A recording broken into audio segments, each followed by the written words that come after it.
election was rigged and stolen, and now our country is being destroyed. I ran twice, I won twice, and did much better the second time than I did the first, getting millions more votes in 2020 than I got in 2016, and likewise, getting more votes than any sitting president in the history of our country by far. And now, in order to make our country successful and safe and glorious, I will very, very, very probably do it again, okay? Very, very, very probably. Very, very, very probably. Get ready, that's all I'm telling you, very soon. Get ready. Get ready. By get ready, he means pull out your wallets and give me some more money, you suckers. Donald Trump, again, telling a rally crowd that he might very, very, very probably, possibly might, outside chance, very maybe run for president again. We know the reasons behind this because he's trying to avoid any kind of consequences from his legal issues, and also to maybe scare off some other folks. You know, forget it. There's someone else that's actually talking about this. Her name is Adana Bash. She's over on CNN, and they had a discussion about this. She went through a few of the reasons why he's still pushing this narrative a day or few before these midterm elections. Watch Dana Bash. He is chomping at the bit. He's chomping at the bit to get out there and to make it official. And most importantly, in the short term, he's doing it for two reasons. One is to take credit and to sort of ride the wave, even if it's just the House in the sort of immediate hours. Tomorrow, to ride the wave of what he believes will be a win in the House and claim credit because he'll say that he endorsed a lot of the candidates who won.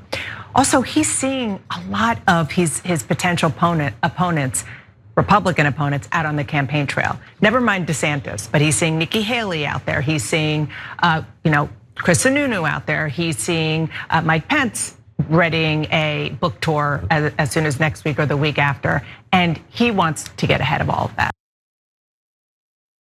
He wants to get ahead of some of his opponents, but also maybe get some credit, because who knows what's going to happen later on this evening and in the following days from some of these results. We know Donald Trump wants to get positive credit, but he has to make sure he toes that line correctly. Matt Gaetz is one of his yes men that kneels in front of him every day. He tweeted out actually that part, the part that they only care about. Here's Matt Gaetz's tweet. He said, to all the press texting and calling me. First of all, I doubt they're all texting and calling you, but still, fine. Trump should announce tonight his candidates won the primaries. Biden's central message was the ultra MAGA scare, and we're going to win bigly. More kneeling there because he's got to use his stupid terms. Trump deserves all the credit for this wave election, and announcing tonight he will seize it. It might not be a very good tweet if it doesn't result in the wave that they're all looking for. But one more piece here, Conscious, because I want you to see this part. Let's jump down to SOT 4 though, you guys. This is just last night. This is the eve of the midterm elections. You saw him at the top talking about how he might very probably run. This one's even creepier. Check out the music behind it. This is the way they end these rallies lately. But again, the point is Donald Trump. Watch. And I would say in the strongest way, it's a country-saving election, specifically including the election of all the people that I'm going to name. I'm going to be making a very big announcement on Tuesday, November 15th at Mar-a-Lago in Palm Beach, Florida. I know marketing conscious, I know ads, and I know commercials, especially when political figures like this. It's just another ad, wait for November 15th, then wait for November 23rd. After that, wait for December 2nd. I'm gonna keep talking every time I speak. Please give me some more money. What? Man, listen, he just went down to me a Christian, playbook of really being able to use the music. All he would have said is, had a black person come up there and been like, I used to vote Democrat. I voted for Barack Obama, but then I became a free thinker and I decided to get off the Democrat. He just gave the evangelistic, I'm gonna talk very mono and then turn it up. And then he goes down Romans Road. Then you gotta do this, and then you're gonna do this, and then you're gonna do this, and then you're gonna be saved. That's all it takes. Hey, come to the front. Somebody give me their testimony. We're gonna save you this morning in church. I grew up in it. I know exactly what you're talking about. Yes, the same. It's become a religion. Donald Trump is the deity of this religion.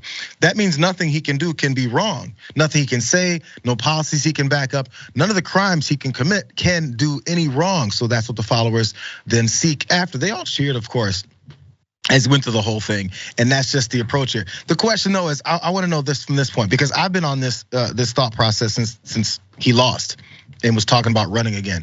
I just don't think he is. I have a running bet with Cenk over this. He still thinks he will, but then hopes he doesn't. I feel like I want to collect everyone's opinion. Where am I wrong about this? Because everyone's assuming that he's going to. Jump back in, yeah. Yeah, he's definitely running. I think that when he lost the election and then he kept up the narrative that he was bamboozled and hoodwinked in the ballots. To me, that's been foreshadowing that he feel like he has a fair share. Not only that, to me, it's like I feel like I'm like the king of nuance, like recognizing two things can be true at the same time. We can recognize that the way that he lost was at a record high fashion, like literally acknowledging that he got the most amount of popular votes than any other standing president ever got, and he lost. Like, it's true that he lost. It is also true that he got a lot of votes. And I feel like him being able to give these half-truths, and in my opinion, insult the intelligence of conservatives, he been playing this game the long run. That's the reason why he's been using very strategic language, like bigly, maybe, probably, I want it again, I'm winning again, I don't know, maybe. It's like, it's strategic. And it keeps them on the edge of their seats and ready to do whatever it is that he tells them.